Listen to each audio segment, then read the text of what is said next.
Okay. It could be you, homeless. It could be you, hungry.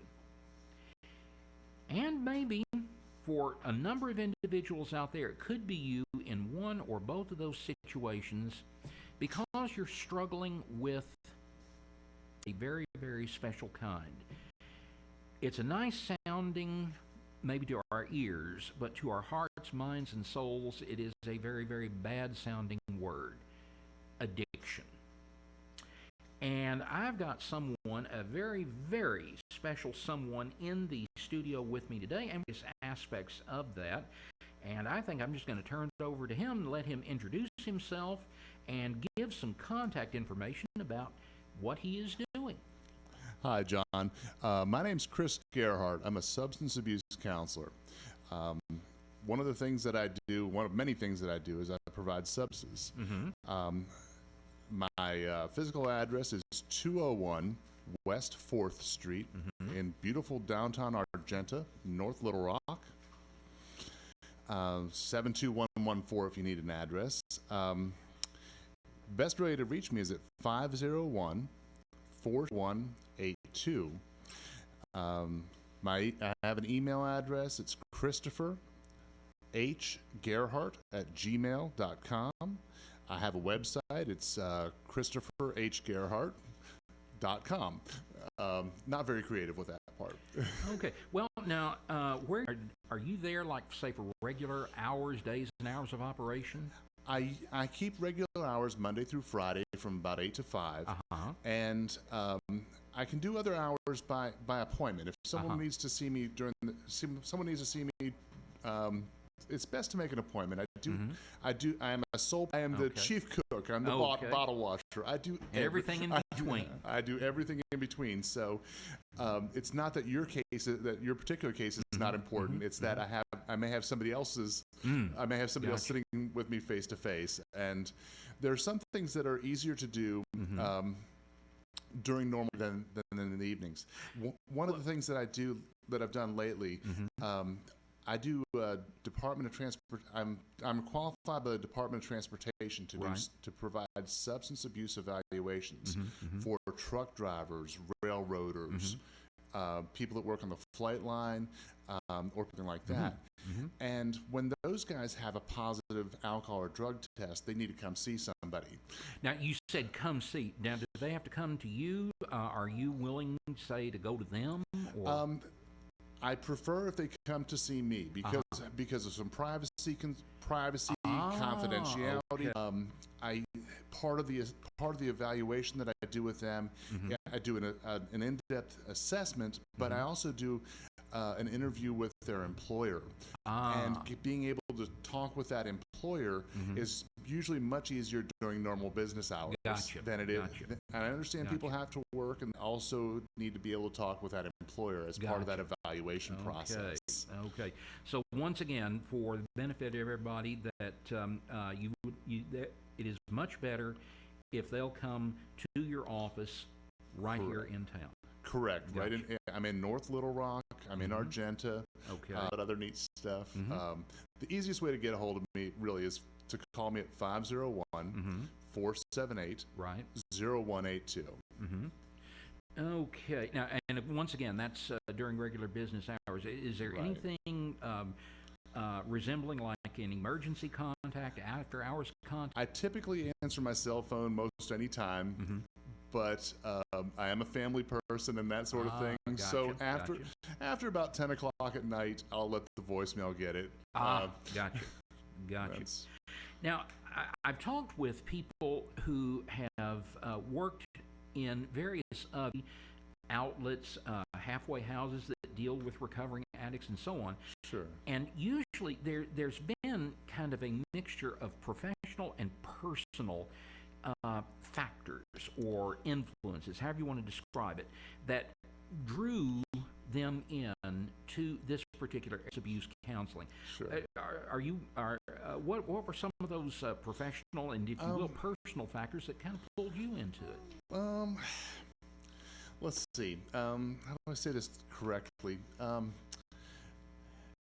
I am someone that's had some problems with substances. Since in over 20 years. Okay.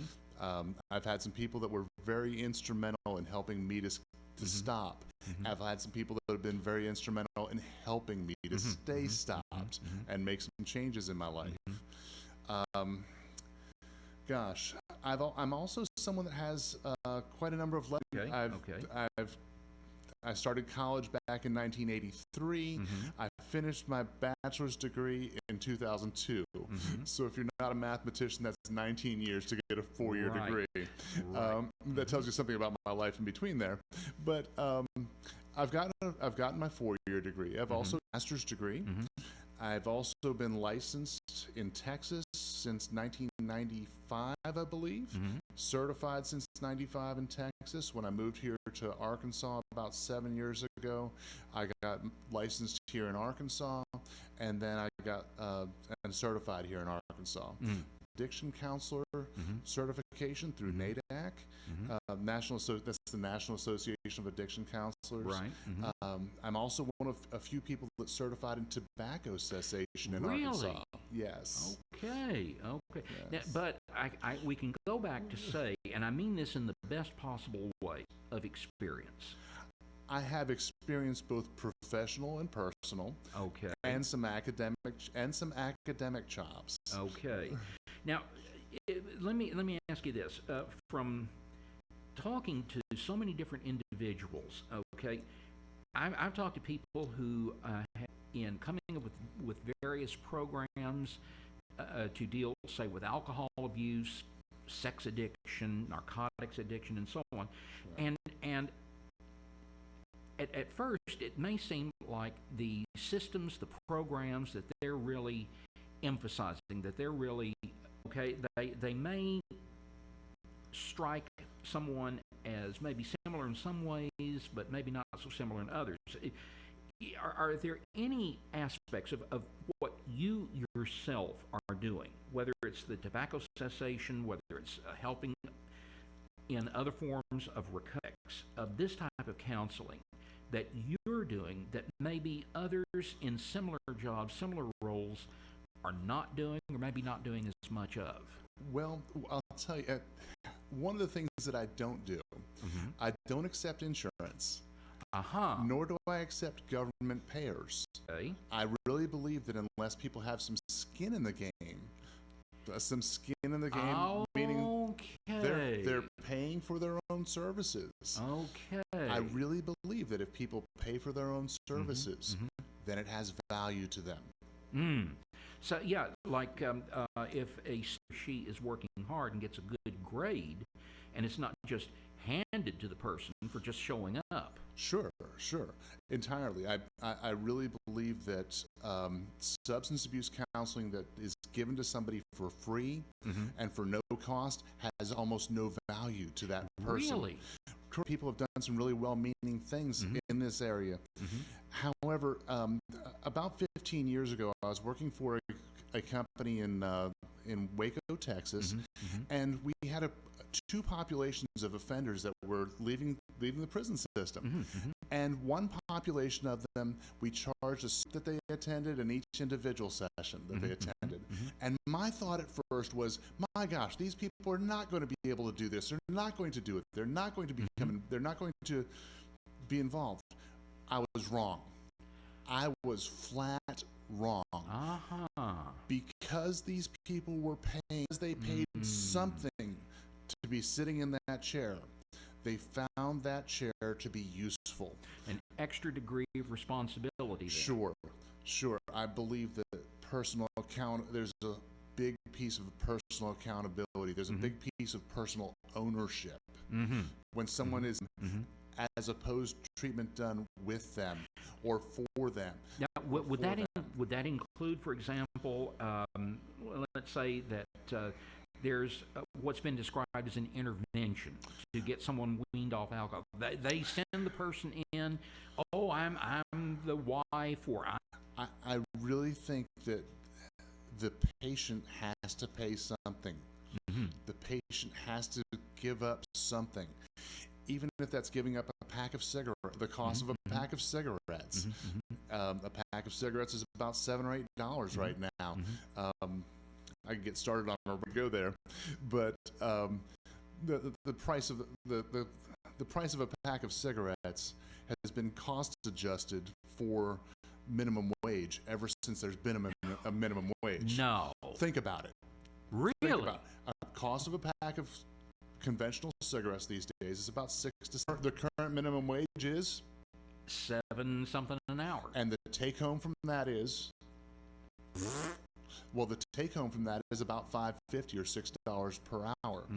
And if someone's smoking a pack of cigarettes every day, 7 days per week, that means that they're effective sharecropping. They're working 1 full day per week just to smoke cigarettes. Sounds crazy, but it is. I never would have thought of it that way. Well, seriously, I never would have thought of it.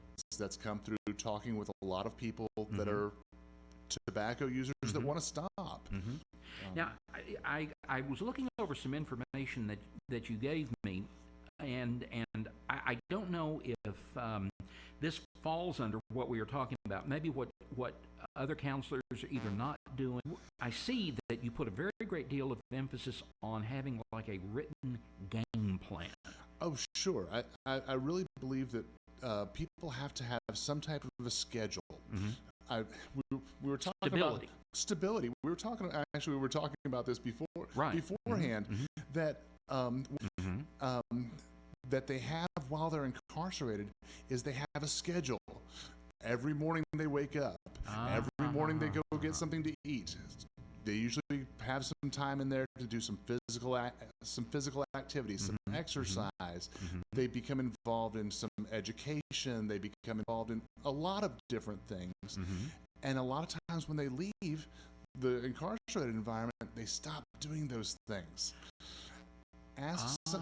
Try this sometime. Ask somebody who's been released recently, when's the last time they wrote a letter? When's the last time they read a member? While they're incarcerated, these things are very, very important to them. Or when was the last time, and I should have mentioned this earlier, about the exhibit of inmate art that I've seen. Sure. When was the last time they did that? Maybe as therapy or something like that. Sure. I think creativity and all sorts of creative expression are really helpful. It helps people. So having a game plan, that should be something, maybe as you see it then, before they get out. Prior to day one. Before getting out. Sure. Most of us that are citizens and things like that, we have a PDA in our hand. We have a computer that we use. We have a Garfield calendar type of schedule about what's going on in our lives. And one of the things that I've seen, it gets very aggravating for people that are freshly out. There's a lot of really high value things to do. There are some things like reintegrating with family, trying to find a job, making some appointments with. Things are really, really important, and if you forget to do those, there's some consequences in a lot of different areas. But one of the biggest consequences is life becomes aggravating. It becomes unfulfilling, and it becomes. Have you ever forgotten to do something? Seriously, every day. Right. But some of those things, if you forget to do them, you'll get locked up. Right. And you won't be able to meet the goals that you have, such as having a job, spending time with children, doing. Now, I before we went on the air, I also heard you talking about.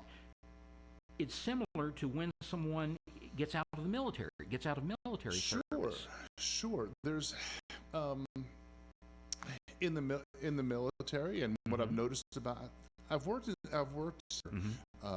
I've been doing this over 20 years. I started working with people that were leaving prison, going into a therapeutic community. I worked inside prisons. I worked in a maximum security prison for a number of years.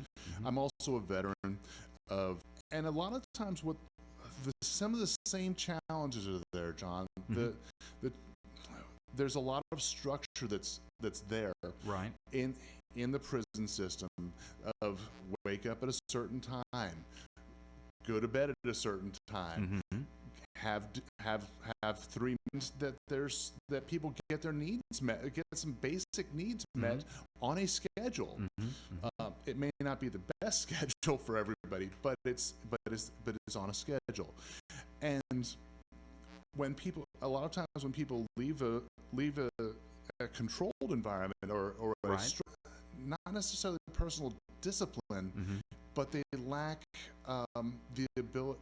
They seem to lack the ability or the practice of setting their own schedule, of making decisions about their own time, so that they can meet their own goals. Now that kind of sounds like the whole purpose for a transitional home. Sometimes some people need transitional housing.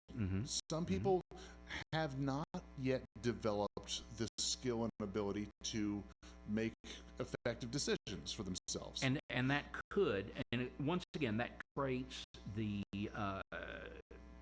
what they did get, what they didn't get, maybe when they were incarcerated or say in the military. Sure, or even previous to that. And once again, that is where you would come in to provide the help, but once again, to make sure that when someone's ready to make some changes, nothing's going to stop them. Nothing is going to stop them. One of the things that I've seen about people that have substance abuse problems is that there's a lot of really neat qualities that these folks have. One of them. How enthusiastic have you seen people be about getting their next drug or their next drink? For sure. Okay. For sure. How creative have you seen people be about getting their next drink or their next drink? Some bourbon down my throat to. Sure. And when someone comes up with that, there's usually something goes. They're usually not ready to stop. When someone's really ready to stop, the qualities that they had, tolerance, these qualities will serve them well staying sober. Now, and so many people have said that the real responsibility, the real onus is on the person going. What about the importance of families? I've loved to blame all my problems on my family. I'm sure lots of people that have substance abuse problems would love to blame their problems on their families. Helping and trying to help can help too much. Enabling again. And in some ways enabling, continuing the problem. Well, in some ways, families can be a great help. Well, now families are people that can be. Thing is, family is an and because most families have known that person for a very long time. They hopefully have known them before they ever picked up a drink or a drug.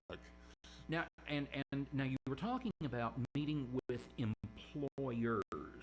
Sure. Okay. Just as much emphasis, say, on meeting with the family member of someone to maybe get a fuller development on a case or something. When I can. With one of the things that's kind of interesting about substance abuse counseling is work counseling. The fact that they're coming in for substance abuse counseling is protected by some federal guidelines that have to do with confidentiality and those sorts of things. I can't tell anybody that someone else is one of my clients. Called HIPAA laws. The HIPAA yes. Act. There's some particular regulations that I have to follow that go actually beyond HIPAA. It's kind of like HIPAA Plus. That I'm not allowed to tell anybody that someone's ever sat in my. I've had some family members call my office and say, "I need to tell you about my son who's one of your clients," and I can't. And I have to tell them I can't confirm or deny the admission of anybody because of some. Can't tell you that they're here unless they've given me written permission to do that.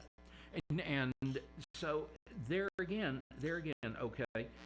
But I do think it's important when I can get a family member to buy in. When there's these there's four main areas: livelihood, legal. When we talk about health, relationships, employment, and someone's legal status, that these are areas where people tend to have problems with substances, or that tend to have symptoms with these substances, but improvements. And these are some of the same vehicles for change and accountability. Someone's doctor saying to them, "Gosh, Joey, if you keep drinking, your liver's going to fail on you." And if someone's family child from school, and the employer says, "Hey, it hurt my business when you didn't show up to work last week, and I don't want to let you go, but I don't want to let you go, but," or "I don't want to get off on a rant about specific substances or anything else like that. Well, I'll tell you what, why don't you think it over? We're at the bottom of the hour, and think about it while we're on break. We're going to be out for about a minute or so, and come back. We just barely scratched the surface today, and it could be you. I'm John S. Hang in there. We'll be back in about a minute. I'm a firefighter. A teacher. I'm a farmer. I'm a barber. A waitress. A mom. We're all part of your community. We're granted all the little moments that make up our everyday. Some are good, others not so much. But that's life. It's when you experience a moment of uncertainty, something or someone's behavior that doesn't seem quite right. These are the moments to take a pause. It's not about paranoia or being afraid. It's about standing up and protecting our communities. One detail at a time. Because a lot of little details can become a pattern. We trust our instincts. Just like you should. Because only every day. If you see something suspicious, say something to local authorities.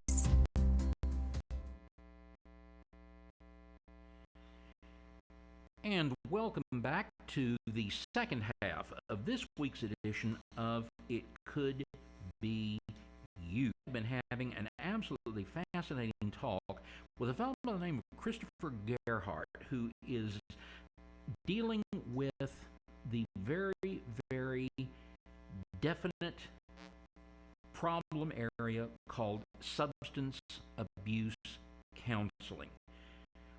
The easiest way, my name's Chris Gerhardt. I'm a drug and alcohol counselor.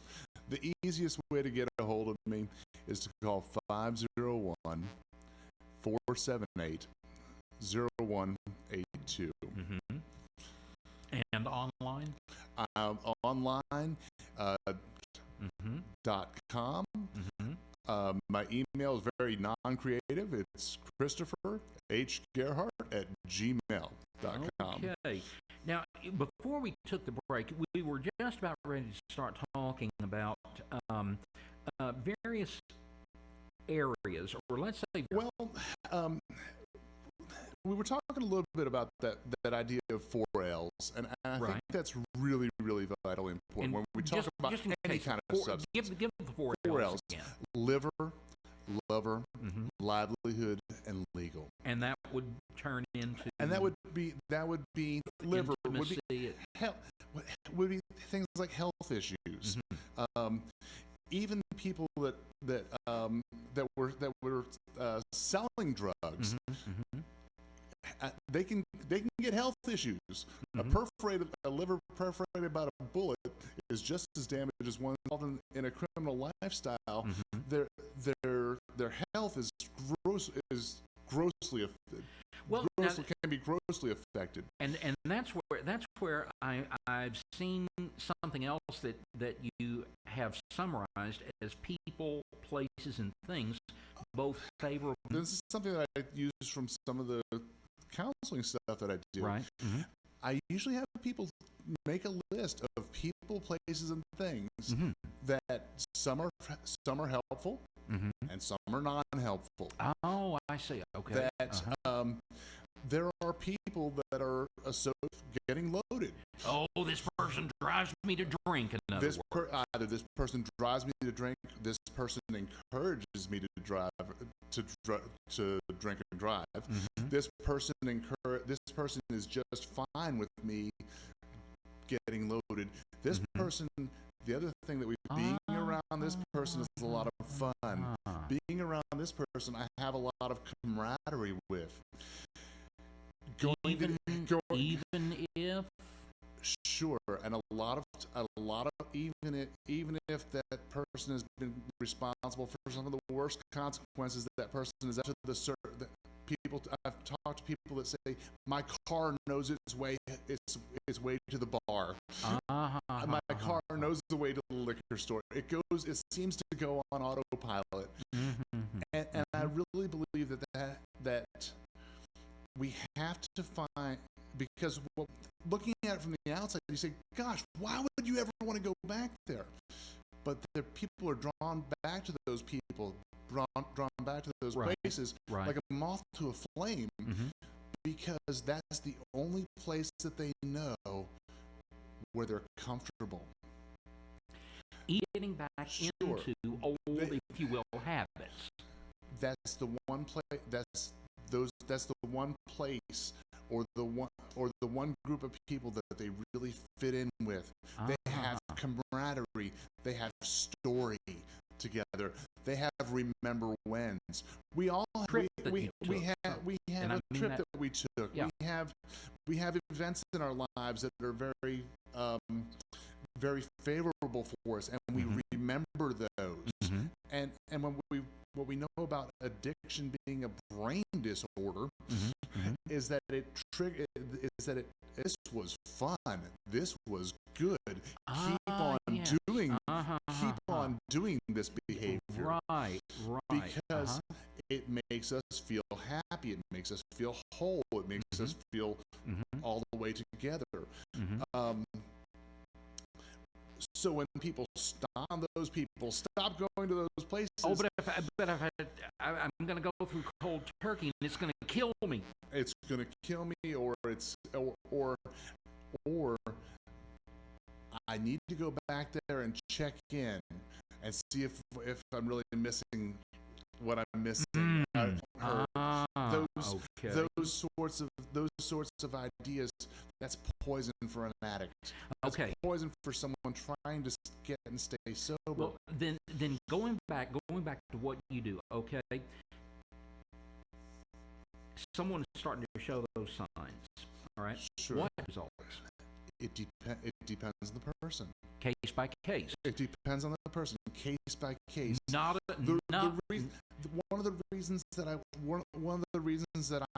I choose to work without insurance, without insurance, address particular issues at a particular pace. We can do that because they're the customer. So, in other words, a one-size-fits-all approach is going to be one of the worst possible things. I really can't believe that it works. There's a project that they did back in 1990 was that treatment was effective. But what treatment works for what person really has more to do with the motivation of the person receiving. that one person's DNA is going to be different from another person's DNA.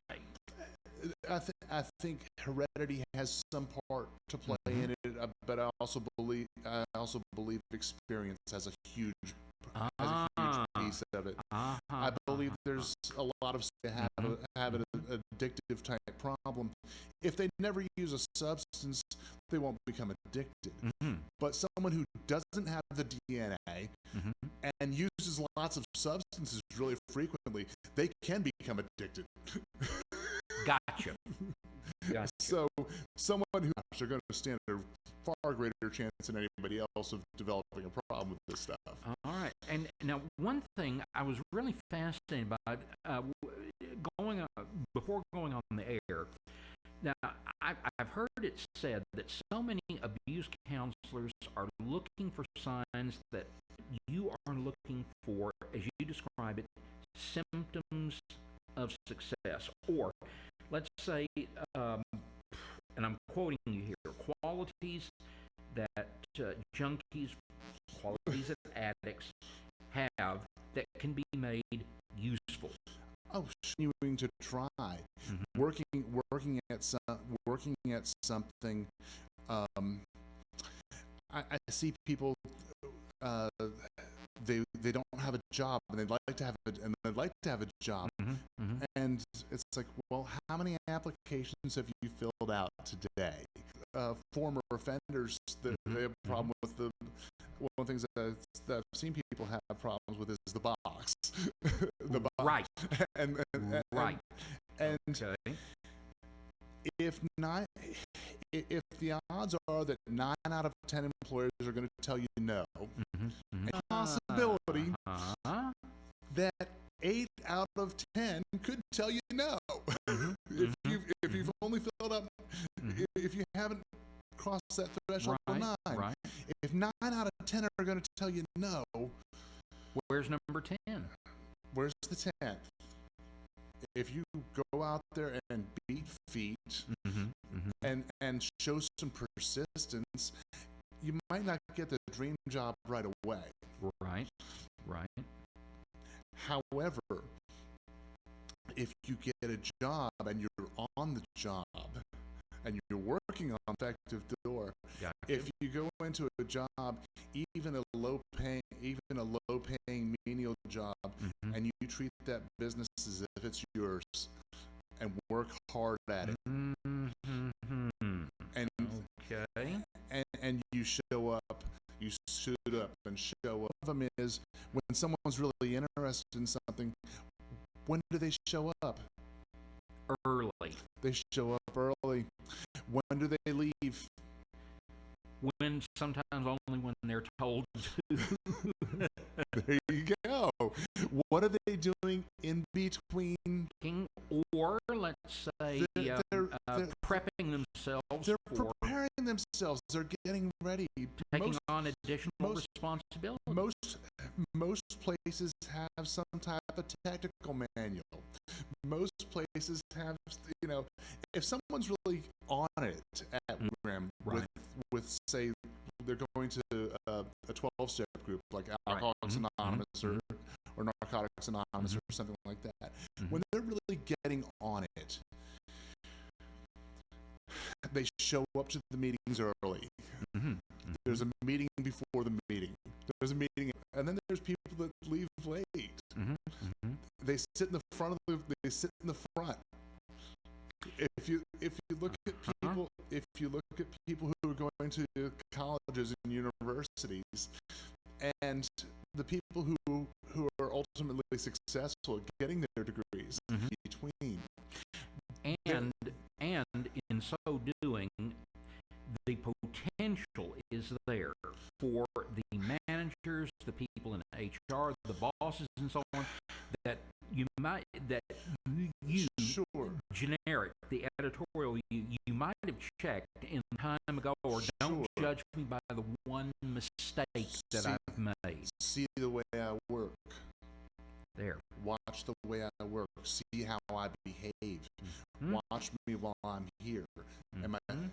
am I showing up on time? Do you have to call me in the affirmative when they can say, gosh, he's doing the right he's doing all the right things.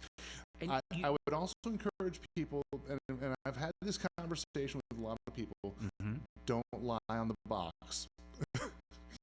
If we have the box, don't admit, they'll see how good an employee I am, and then they won't fire you. You've just violated the law if you do that, folks. Well, you violated the law if you do that. And the thing is, it's so easy to do a background check these days. A lot of times, what they use long is the way it is. I'm pretty pragmatic about that sort of stuff. Now, we get back to that symptoms of success sort of stuff, though. Part of the growth, there's some growth that comes with that. When someone for anything. Absolutely. And have you ever trained anybody else? Yes. The reason that does it work? Most of the time, I can say most of the time, yes. One of the reasons that it works, it's strength.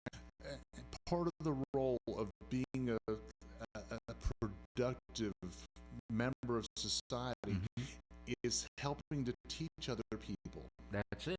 Well, you're talking to someone who was a teacher for a number of years. Sure. And you know, seeing there, you're once again, you're focusing on these 4 L's, and you had another an acronym special word. Acronym. There I go. Provided a certain counselor doesn't take me to task for it. But you have HALT: hungry, angry, lonely, tired. Right. Okay, so the more that of this positive is there. Well, and HALT, the idea with HALT, a lot of it is that addiction is a brain disorder. The brain is not. The brain's been hijacked. The brain is trained. The brain has been trained either through evolution or creation or whatever. That's the way it's experience. That's the way that we are. That the brain has been taught like some really basic needs, like hungry, angry, lonely, and tired. Because when we're in one of those states, our brain is not working well. And if a person is addicted, they may not be angry or lonely in their own thinking. Sure. But do you have a guarantee in the throes of addiction that you are actually not? When someone's making efforts at staying sober, they need to treat themselves well. If they're hungry, get something to eat. Get something to eat. A lot of people, and they'll keep a roll of lifesavers in their pocket. They'll make sure that when they leave the house that day, that they've had some breakfast. Right. They've got some pretty solid plans for lunch, and they've got some calendar and stuff like that. Okay, I didn't go out to the bar and drink a whole bunch of liquor on the schedule. I'm sorry, it's not on the calendar today. But I've also put on there, okay, at 6 o'clock at noon, I'm having lunch with my coworkers, or I'm going to an AA meeting where they also have lunch.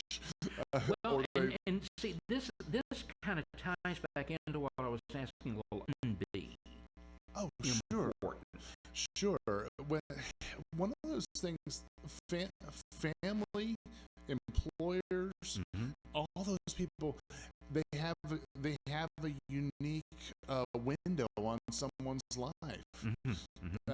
Someone can wear a lot of different hats or a lot of different masks, and when you can get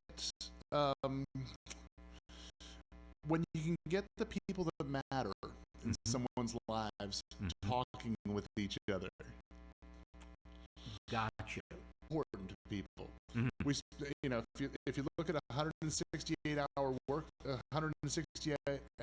week, 24 hours a day, 7 days a week, the product of that is 168 hours. There you go. If you look at a 40-hour work, and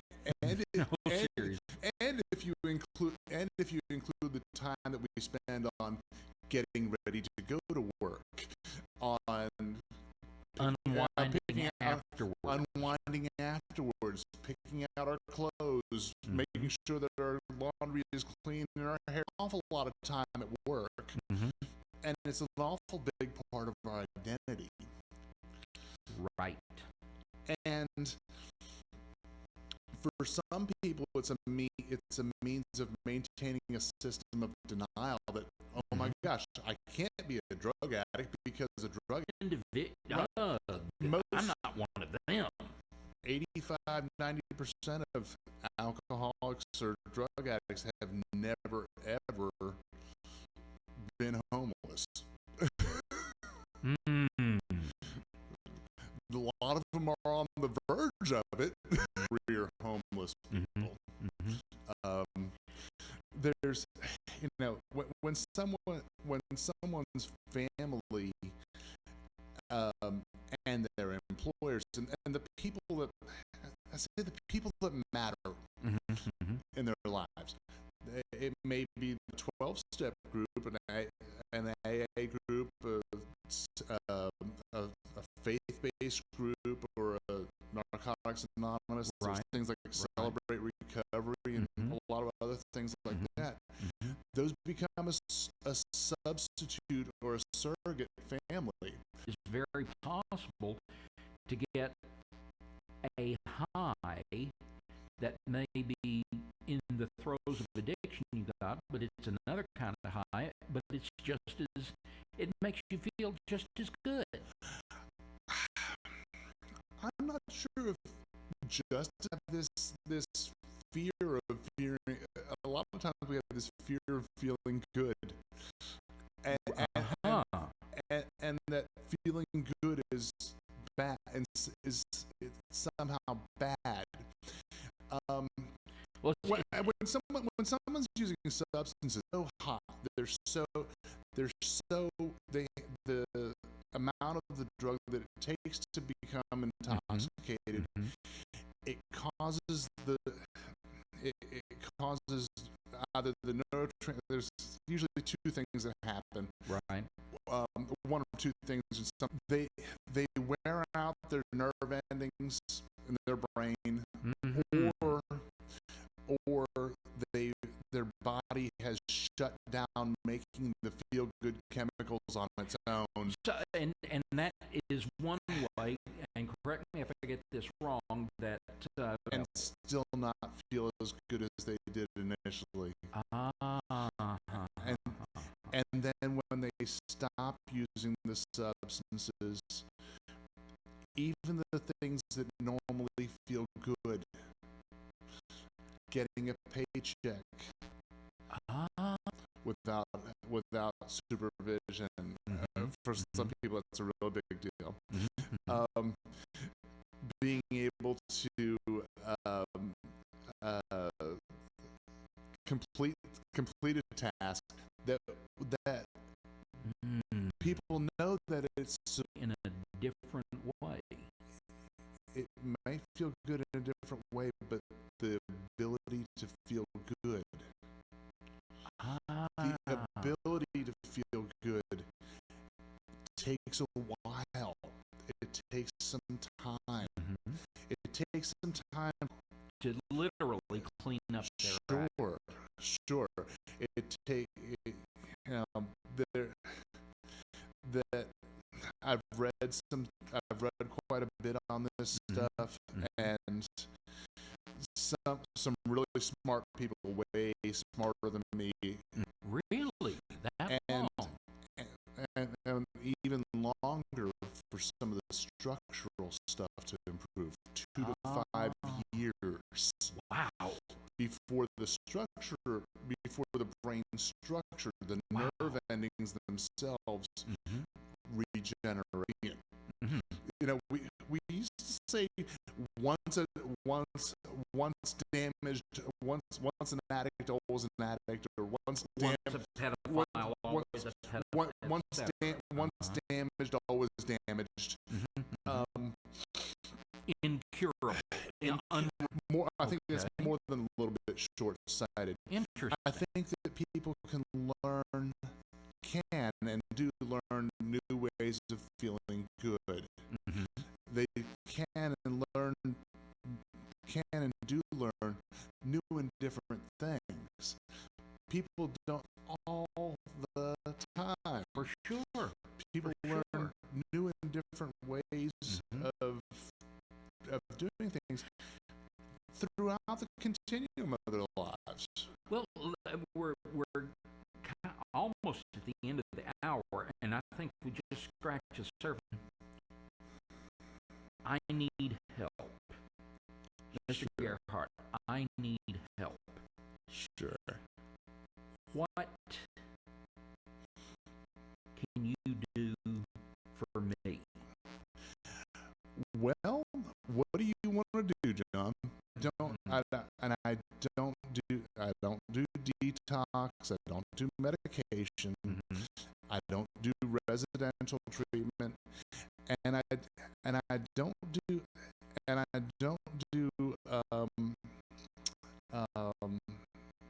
I'm not a treatment.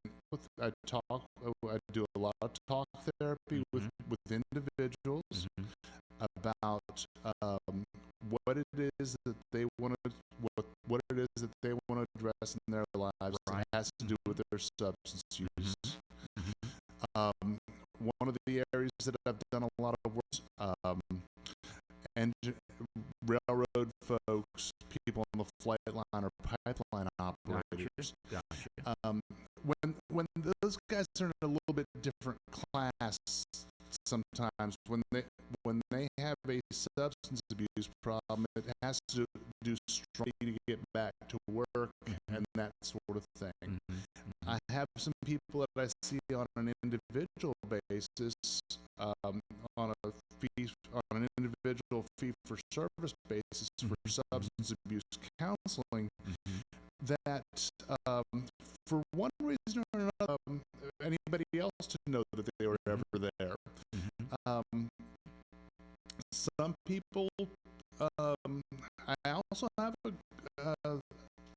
provide a substance abuse education class, and that's for people that are low level. Let me ask you this.